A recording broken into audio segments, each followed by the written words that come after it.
Okay. So today we'll be learning a little bit about what chemists do. These scientists specialize in the area of chemistry, which is the study of what makes up the world and what happens when we form different reactions. Chemists do all sort of cool things like making new medicines, plastics, and compounds. Mass is the measure of how much matter is in an object. As you all know, everything around you is made up of matter. You, me, the trees outside, even the screen you're watching this on. Mass helps us understand how much matter is in an object using numbers. Usually, we measure mass in grams or kilograms. A lot of people get confused between mass and weight. A simple way to tell between mass and weight is to think about astronauts in space. When astronauts go into space and walk on the moon, there is very little gravity, so they almost float. If astronauts were to weigh themselves on the moon, they would weigh only a fifth of what they weigh on the Earth because there is so little gravity out in space. However, astronauts still have the same mass as they would on Earth.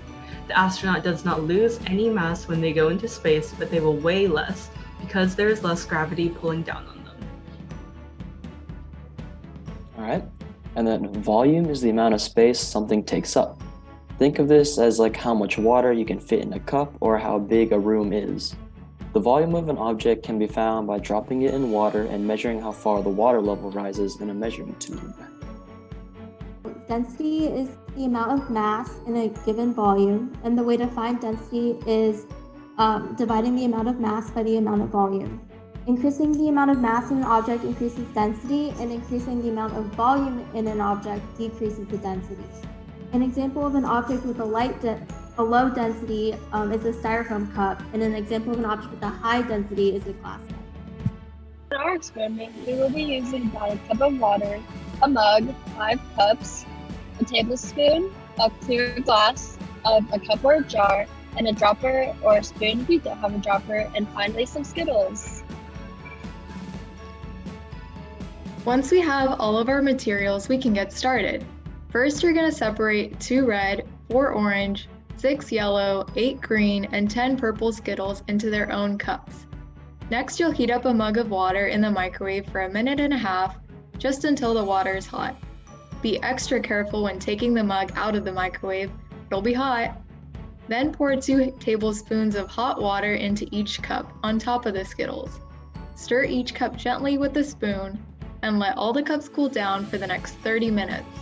Stir each cup every 10 minutes or so until the Skittles are all dissolved and the water is at room temperature.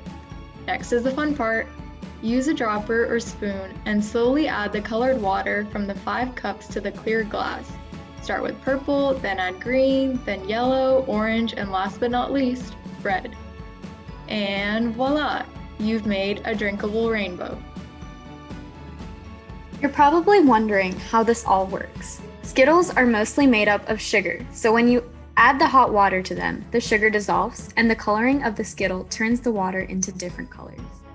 All the cups have the same amount of water. However, the cup with 10 purple Skittles has more sugar than the cup with 2 red Skittles. As mentioned before, the density of a material is the amount of matter packed into a certain amount of space. Thus, since the red water is less dense than the purple water, the red water will float on top. Hi everyone, today we're going to be making a rainbow in a glass. First, get up 5 small cups.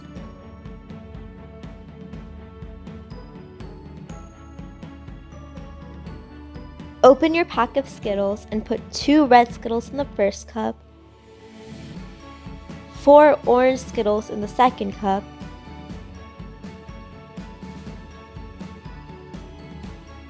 and 6 yellow Skittles in the third cup. The instructions say to put 8 green Skittles in the fourth cup and 10 purple Skittles in the fifth cup. My bag of Skittles only had 8 purple Skittles, so I'm going to put 8 purple Skittles in the fourth cup and 10 green Skittles in the fifth cup instead.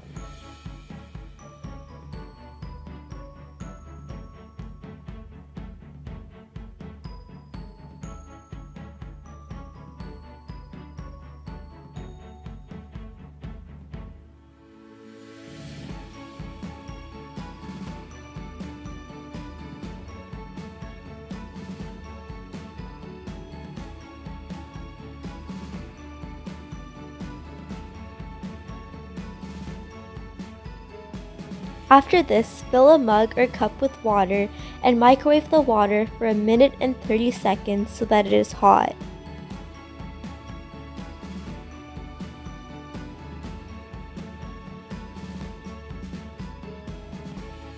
Take your cup out of the microwave.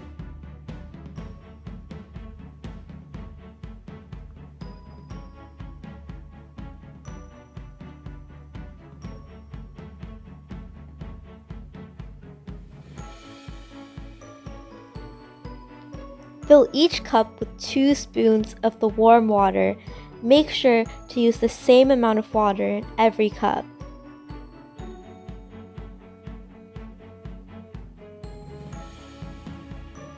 You can see that the coloring starts dissolving off the Skittles as soon as the water is added.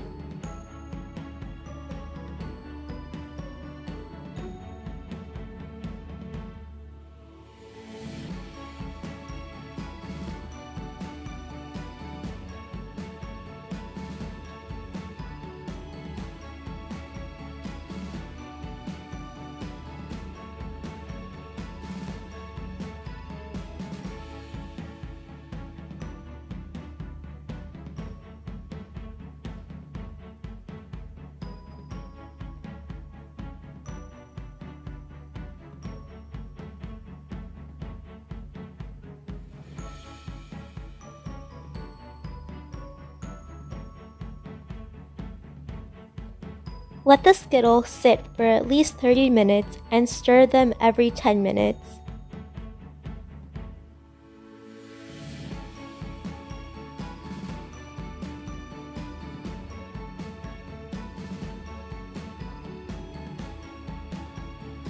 At this point, a lot of the coloring has already come off the Skittles and they look almost white.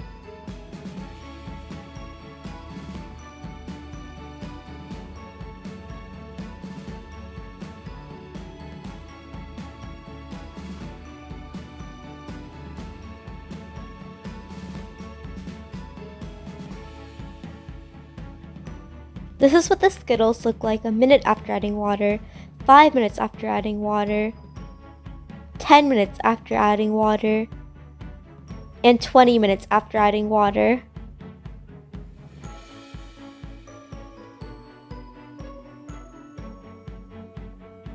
At this point, all of the red Skittles have dissolved. The orange Skittles have almost all dissolved.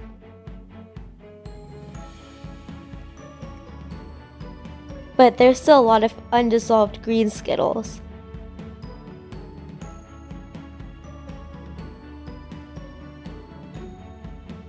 Next is the fun part. Pour the liquid from your cup with the highest number of Skittles into the clear glass or cup.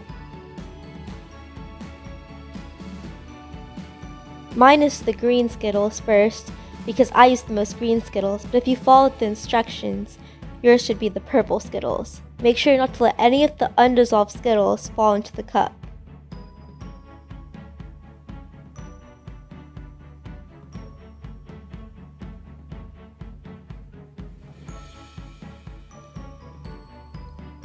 Next, I'm going to pour in the purple Skittle water, but remember, if you followed the correct instructions, you'll be doing the green.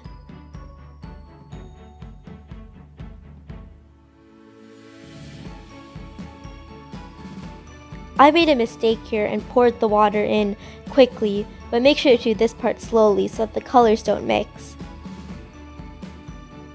Next, add the yellow Skittle water to the clear cup.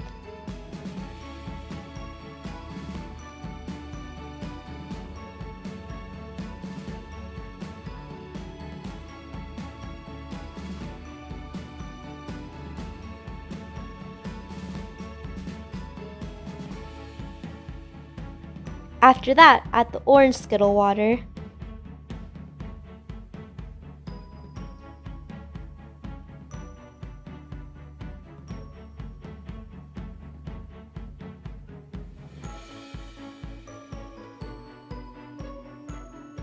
Finally, add the red Skittle water.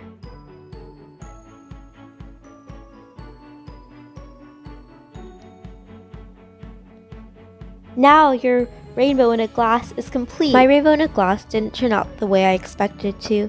What was supposed to happen is that the denser colored Skittle water would be at the bottom of the cup, while the less dense colored Skittle water would be towards the top of the cup.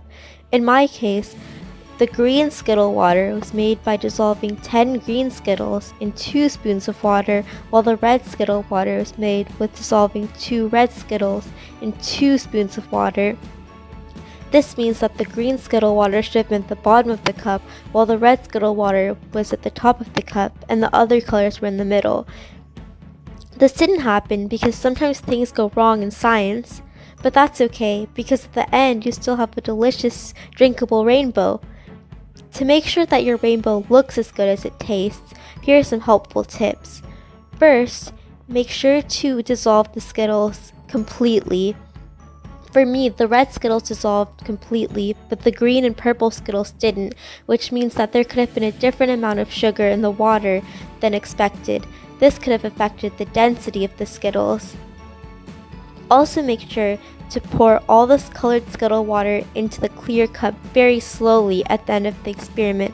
This stops this colored Skittle water from mixing with each other and helps make sure that you have a great looking rainbow.